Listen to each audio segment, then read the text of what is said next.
are a lot of voices out there, and sometimes I do feel like I hear people talking about decluttering and organizing, and we can get in our head that we have to follow these next myths, and yet we don't in order to be successful. If you're new here, my name is Becky Truda, and I have been decluttering about 6 years now and decluttered 30 years of a lot of junk. And honestly, what I can say is that in the beginning, I was listening to a lot of really wonderful, lovely people and what they had to say about decluttering. But there are a few things that I took away that made me stop in my decluttering journey for a long time, because I just felt like I couldn't get a grasp on how to do it correctly.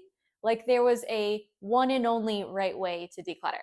Oh goodness, almost fell. What I used to think is that as I was decluttering, I had to get rid of all or nothing. That if I was going to go through my shoes, that I had to really go through my shoes and get rid of everything that I could possibly get rid of and get down to like 3 pairs. It's just not true. And the fact is that if we're listening to this myth where we have to be perfect at decluttering and really get down to the nitty-gritty and get rid of everything, often people like myself who love to procrastinate will find a reason to procrastinate. So let's get past the myth that you have to be perfect at decluttering before you get started. What is that saying? Like fail upwards? Fail upwards.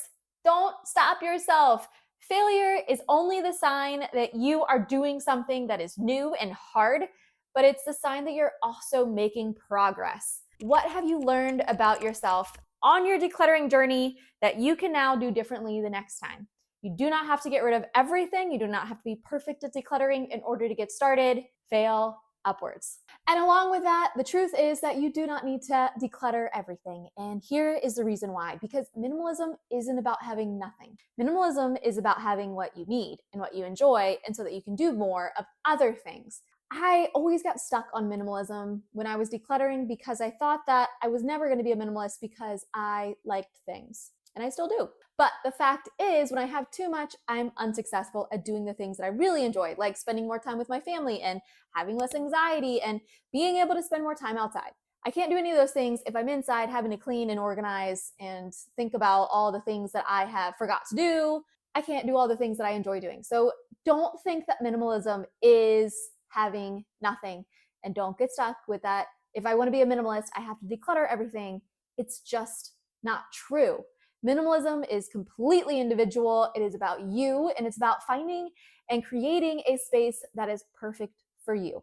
That's all that matters. Lord have mercy. Let me know if you've also gotten stuck on this one. And that myth is that there's one way to declutter, and that is the same way that you have to do it over and over again. Has anyone ever watched all of the Marie Kondos and binged them? Me, I have.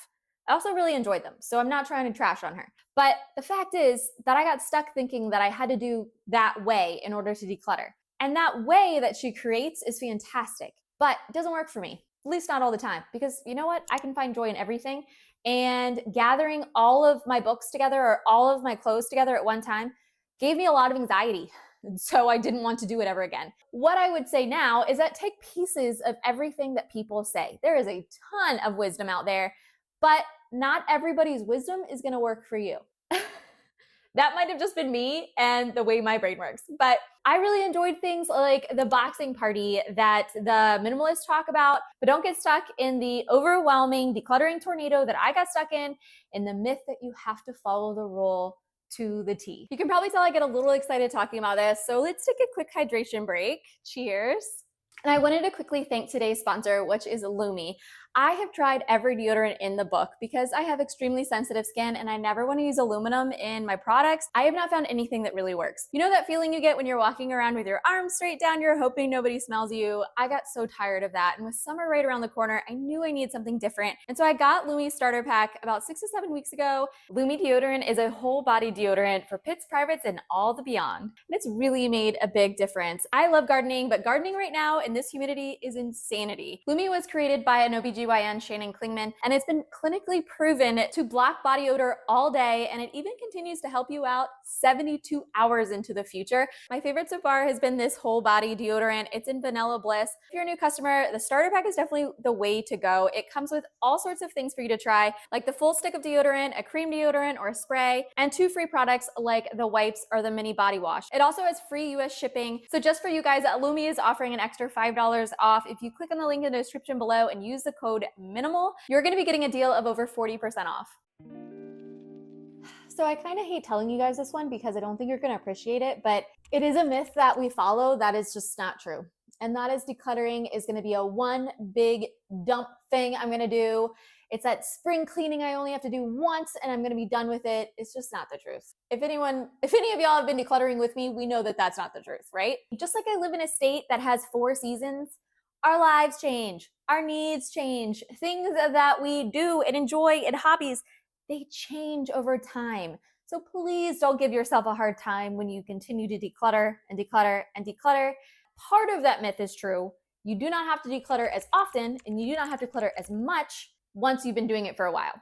I don't declutter every day. I don't declutter every week. I do declutter as I go. If I notice something, I will put it in my decluttering box and then I will get rid of it when the box is full. It is something that is a little piece of my life that I do. And there are times that I do a bigger declutter when I've noticed certain areas that need it again and need a little maintenance. But getting over the myth that decluttering is going to be this one huge dump, major yard sale that's going to save me and fix my life is just not going to be the reality for most of us. And even if we can do that huge boxing party that the minimalists do, it is really helpful. But at the end of the day, if you listen to them, they still declutter. They still find things that they can get rid of because life is a season and everything changes. Okay, this one goes out to all my lovely decluttering friends that feel like in order to declutter successfully, you're trying to be a minimalist. And as somebody who I do like to flirt with the idea that I am a minimalist, you don't have to be a minimalist. The thing is that the idea that I would say is good for everybody is that if you're overwhelmed in your home and you continue a cycle of buying things and having to then declutter them or try to find a home for them while you stuff them in a drawer, that is where the minimalist philosophy can help you. You don't have to be a minimalist. You don't have to ever even want to be a minimalist in order for that to help you. Because the cycle that really gets us stuck in our decluttering journey is that we start to declutter and then we start to buy at the same time. And a lot of times those rates are not even. And so we're not getting rid of one thing and then buying one thing, and so it stays kind of level in our home. We're decluttering 3 things and buying 15, right? And so it's always unbalanced. The real issue with this myth is that we get stuck on the label of a minimalist and think, oh, I could never be that. I never want to do that. And even I just like, I say I flirt with the idea of being a minimalist because the label is kind of intense and kind of scary. But when you think about what a minimalist, the idea, the philosophy of minimalism really is, it's not that scary. Find what you like and enjoy and live your fullest, biggest life enjoying those things and get rid of the things that aren't helping you get there, that are stopping you from living out your full potential. Myth, decluttering fixes everything and makes you happier immediately. Not true. The fact is that decluttering does help you create an environment that feels better to you, feels happier and more inviting to you, but decluttering is stressful. Decluttering can be stressful. And I have definitely felt that before where I get stuck in what I should do with an item. And that's where the other pieces have to come in, right? Like setting a timer, having a maybe bin, the things that will help structure our decluttering and make it less stressful. But decluttering is not always fun and exciting. Not all of the time, right? But it does help us. And so where the myth says that it's going to fix all of our problems, the fact at the end of the day is that no, it doesn't. If you declutter, it will feel better. You have to fix your habits in order to be successful at decluttering. If you were ever a shopaholic like I was, and you use shopping as a coping mechanism for being sad or happy or anything, bored, you have to fix that bad habit before you're going to be really successful at making an environment that feels good without just destroying it within the next week. I once was told that if it doesn't serve a purpose, it has to go. That's a myth. That's a myth we say about our sentimental items. And if that's stopping you, it's simply just not true. Sure, I do live by a much stricter, I would say, line than some people do when it comes to sentimental items. And for me, the rule is that when I pull out my sentimental items again, if I don't remember where they came from, if I don't remember the story that it went through, if I'm not feeling excited and happy to have it, then I'm going to declutter it. And I also set myself a limit. It has a box downstairs that it stays in, and if it gets more than that, then I know it's time to let it go. Those are the rules that I have on sentimental items. But I don't need to justify to anybody why I'm keeping a sentimental item. That is just for me to know. And to you to find out? No, I don't have to tell you. So, but it's something that you need to come to terms with yourself. Why do you need this item? And something I realized for myself, that I was hanging on to a lot of things that were my grandfather's that I'd gotten, and they weren't bringing me happy memories about him. And so the ones that weren't invoking a really good, warm, loving memory, I got rid of. And then I also realized that a lot of the ones that I had, the sentimental items that I had, I wanted them to be out because I want to enjoy them. I want to look at them every day because I like them. And when our sentimental items do that, then those are things that we should be keeping and we should hang on to. Who cares if they are not useful in the sense of a tool? They're useful in the sense of improving my mood. And that's good enough for me, right? Okay. I have a strong feeling that you've heard this one, and that's the myth that you have to have fancy organizational products in order for them to work. That's a myth. But the fact is that you need to have organizational products, baskets, boxes, shelves that work for you and fit in the place that you need them in order for them to be successful. Whenever I start decluttering an area and maybe I'm thinking about reorganizing that area, I look for things that I already have first. Whether it's you want to just start with a cardboard box and use that until you figure out what you really need. The less that you buy for organizational items, the better off you're going to be, because then you won't end up like me. And at the end of decluttering after 6 years, I would have so many boxes and bins that I just didn't even need anymore. Tons of wasted money, right? But if I had thought in the beginning that I'm going to declutter first and then I'm going to live with what I have, I would have been a lot more successful and saved myself a lot of time and money. So look around your house. Find those boxes and bins that you probably have up in your attic or you're not using, and use those first. If they're not working, then over time, do your research. I recently just reorganized the cabinet in my bathroom and underneath the sink in my kitchen. And I have been thinking about that for a long time. And I've been doing a lot of research and sitting with what I had. Because unless you hire a professional organizer who can spend a ton of time and energy on this for you, you're going to have to figure it out yourself, right? So that means that you're going to have to put in a little bit of work, a little bit of energy and time, and think about what is going to be the most successful item for the problem you're having. And many times it does not come in very expensive boxes and a super high-end label machine. It comes with cardboard box, tape, Sharpies, or just those things you already have around your house, and building up from there. The next one is that there is no universal rule about how many of anything you should have. We hear all the time about, you should have, 10 or less books. You should have the 3-3-3 wardrobe. You should have only this much when it comes to your underwear or your bras. There is no universal rule, okay? I talk about the things that I have and the amount of things that I have because I find it helpful not only for myself, but if I was a listener, I would find it helpful just to have a grasp of what other people have. It gives you a perspective, right? Perspective is helpful, but nothing that anyone says is law, right? So if you have a hobby like you love to read and you really enjoy your books and you're going through them all the time, then have a limit for them, but that limit is up to you.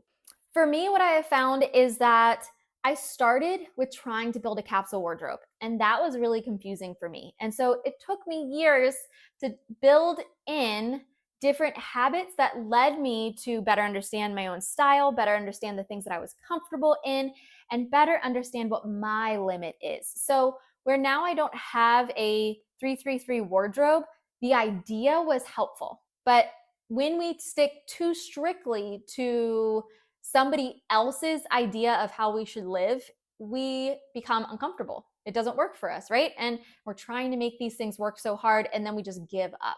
Instead of just giving up, like I've done a million times, no, take the pieces of that idea, the limits that work for you, and build upon them, build those habits. Start with maybe your pens and only keep the 3 pens that you really need and get rid of the rest. I only have 2 pairs of scissors. I realized that I had many, many more than that. And in many different rooms in my house did I have pairs of scissors. And then I got down to 2, and now I feel comfortable. Some people may only have 1, and they are very comfortable. That doesn't matter. The fact is that you need to find your comfort zone for your items. But in order to get there, you really have to research what your threshold is. Can I take care of all these dishes? Am I enjoying taking care of, 15 dog leashes when I only have 2 dogs? No, maybe I could get rid of 3 and see how I feel and go on from there. I honestly had no idea that I was going to enjoy making this video so much, and I'm kind of sad that it's almost over. But the fact is that you can keep things just for fun, that you really enjoy them, you like looking at them, you like playing with them, they're just for fun, and you can keep them. If you are getting stuck on decluttering and not wanting to start it because you might have a super huge sewing collection, or you love your purses, that has nothing to do with decluttering and minimalism. Those things are fun and you enjoy them and they're your hobby and you're loving it. And if that stuff is within your threshold, then by all means, please keep it. Defeating that myth is also in identifying the fact that everything has a cost, and that you can have things that are really fun and enjoy them while also acknowledging they have a cost. If you have too much, if you spend too much money on it, if you spend too much time on it, what are you giving up? That is just the truth. Having a whole room full of games would be amazing to me. I love playing games. I like card games, I like board games, I like them all, okay? I'm a huge game person. But if I was to take over an entire room with games, as much fun as it could be, it would be a cost to me. Take away the things that I need, and it would take over the space that I need, and it would also take up a lot more of my time because I'd have to be cleaning them and taking care of them and organizing them. So I found a limit to that. I found a box that I keep my games in, and when I am done with a game, I will get rid of it and declutter it. I don't hang on to it forever, even though it's fun and I enjoy it. So finding your limit is important, but nobody should be able to tell you that you can't have something because you really enjoy it and it's fun just because it's not utilitarian. That is the most beautiful thing of life, is having a good laugh and enjoying other people's company and enjoying yourself. So if you have a lot of things that you really enjoy and they bring you smiles, then don't get rid of them, but please set a limit for yourself so that they don't overwhelm you and take over your life more than you want them to. All right, friends, I have extremely enjoyed myself making this video and talking to you guys, and I hope you have enjoyed listening to it. So if you have any myths that you have busted lately, then I'd love for you to put them in the comments below. And if you want to learn a little bit more, then I guarantee you're going to love this video right here and right here. So go ahead and click on the next one, and I will see you guys again very soon.